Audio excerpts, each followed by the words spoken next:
Hey guys, so as you all probably know by now, the actor slash comedian Robin Williams passed away. So you know that moment when something big happens in your life and you just go back to that exact moment of how you're feeling and what you're doing. Like when people try to remember what they're doing when 9/11 happened. What happened for me was I was on Tumblr and I saw this big black and white picture of this man, and underneath it said RIP. And I looked at the picture, I was like, that looks kind of like Robin Williams, but I was like, no way, there's no way it's him. But just to be sure, I went on Twitter. Then I saw a bunch of the worldwide trends, some of which I recognized from his movies, like Oh Captain, My Captain, and there's also Rip Robin Williams. I mean, I couldn't believe it. I thought it was some Twitter hoax, I thought it was some mean troll trying to get some attention, and I was like, there's no way he just passed away. So I ended up googling it, which told me the truth, that he had passed away at 63. I was just so shocked. I think not just because he was a big part of my childhood, but also growing up. He seemed like one of those guys who would just be around forever, especially his legend, but I just kind of imagined him to just stick around. After the news came out that he had suffered with depression and that the cause of death was suicide, there was quite a bit of backlash, and I was really upset by that because this isn't the time to talk about, oh, he was being so selfish, or, how could he do that to himself? Why would a comedian do that?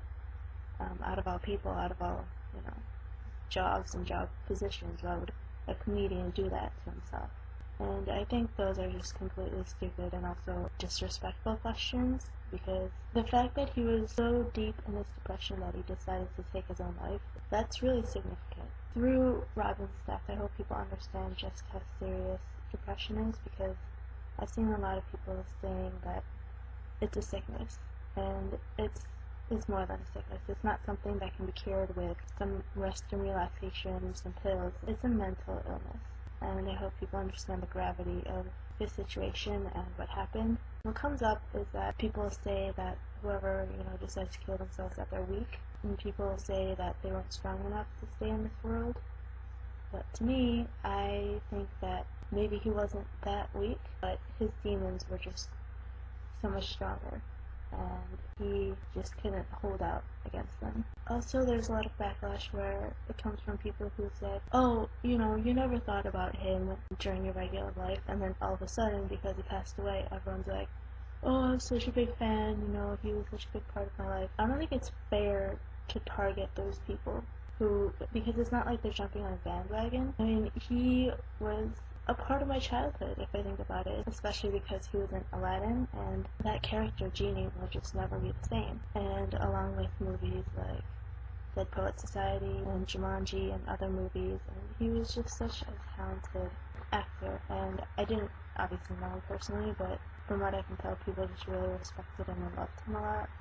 Yeah, I didn't think about him a lot in the past several years, but that doesn't mean that I can't grieve his passing, and that doesn't mean that I can't be sad about the fact that the world lost a really great person. I guess what I want to say in conclusion is that if you are suffering with depression, if you ever have suicidal thoughts, please reach out to someone. And if you feel like you're going to get judged, if you feel like someone's just going to think it's not that serious, you have to get that point across, because it is serious. And if you feel like you can't really reach out to anyone, reach out to me. I mean, you can message me anonymously on Tumblr, you can reach out to me through Twitter. There are a lot of platforms through which you can reach me, and I'm always willing to lend an ear or a digital shoulder, through the internet. I'm always willing to listen and hopefully give good advice, because if you're suffering with depression, I can't even imagine what that's like. And if you have suicidal thoughts, you have to reach out to someone. And that's not a sign of weakness. Again, that just means your demons are getting stronger, and that's a scary thing to face alone. It's not a bad thing to have someone else have your back and to work as a team. I know this isn't, a particularly funny video or anything. Obviously, this isn't a funny topic. I just want to say, oh Captain, my Captain, I hope you're resting in peace and you're in a much better place. I'll see you guys next week.